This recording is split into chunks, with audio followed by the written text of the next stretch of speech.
तानवन तानवन तानवन तानवन कि हमको चूड़ी ला दीजिए, हमको चूड़ी ला दीजिए, हमको लड़के। अच्छा सावन में कौन सा रंग का चूड़ी महिला को पसंद होता है?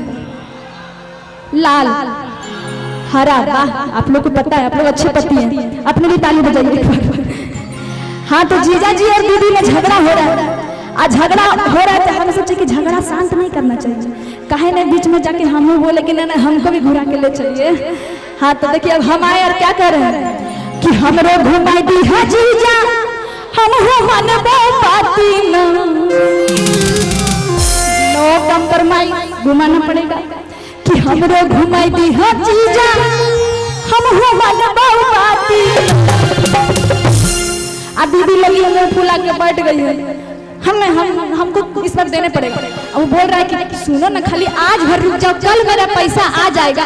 अब नारी को तो आप लोग जानते करते हैं, खाना बंद, सब कुछ बंद, ना ना चूड़ी लेवे करेंगे, लेवे करेंगे। तो हम कह रहे हैं दीदी को देख के कि चलो कुछ तो करते हैं। अब हम बोले कि दीदिया रूस गेला रे जीजा, हरियर चूड़िया खातिर गाय ना गाय आ कहेंगे कि हमरो घुमाई दी है जीजा, हम हो मन पाती ना, हमरो घुमाई दी है जीजा, हम हो मन पाती ना। दीदिया रूस गेला जीजा, हरियर चूड़िया खातिर, दीदिया रूस गेला जीजा, हरियर चूड़िया खातिर, हमरो घुमाई दी है जीजा, हम हो मन पाती ना, हमरो घुमाई दी है जीजा, हम हो मन पाती ना। दीदिया आप लोग के पास चूड़ी तो नहीं है, लेकिन ऐसे स्टेप तो कर सकते। हाँ देखिए मजा आएगा एक साथ, ठीक है?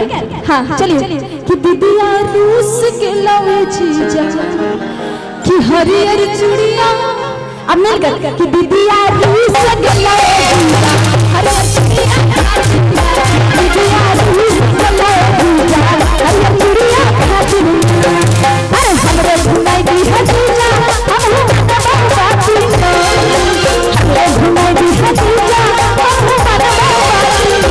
दीदिया रूस गेला जीजा, हरियर चूड़िया खातिर, दीदिया रूस गेला जीजा, हरियर चूड़िया खातिर।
गेरुआ, सही बोले।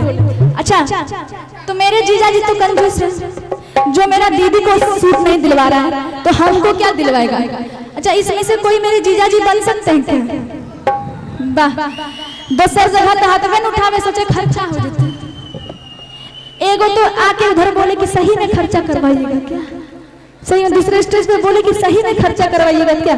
बोले नहीं नहीं खर्चा नहीं होगा, खाली बोल रहे हैं, तब हाथ उठाए। अच्छा यहाँ खर्चा करने से डर गए क्या जी? मेरा सूट बेसिस कितना में आएगा? 1000-2000 में मिल जाएगा बढ़िया सूट, है कि नहीं? नहीं अभी नहीं हाथ उठा रहे हैं कोई। एक तो जीजो कंजूस मिला रहे हैं, भक्तों सब कंजूस, कहाँ जाए बोलिए। अच्छा हमको कौन कौन सूट खरीदवा दीजिएगा? सब लोग।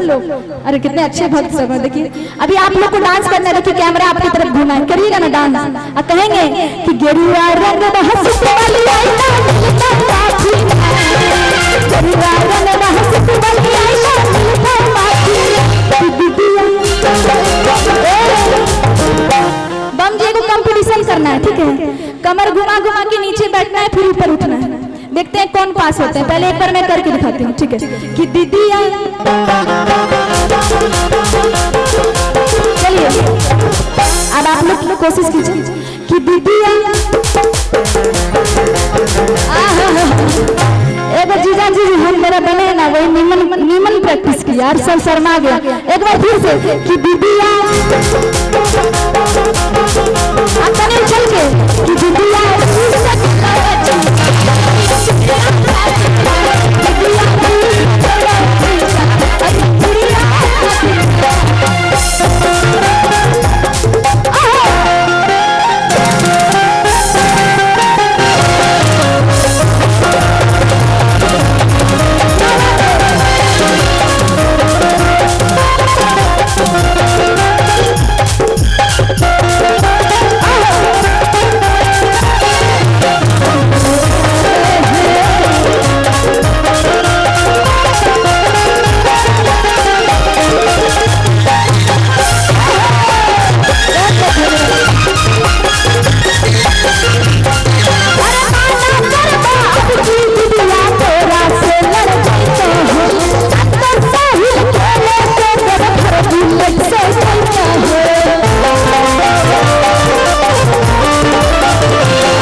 दीदी का जीजा जी कौन बना था?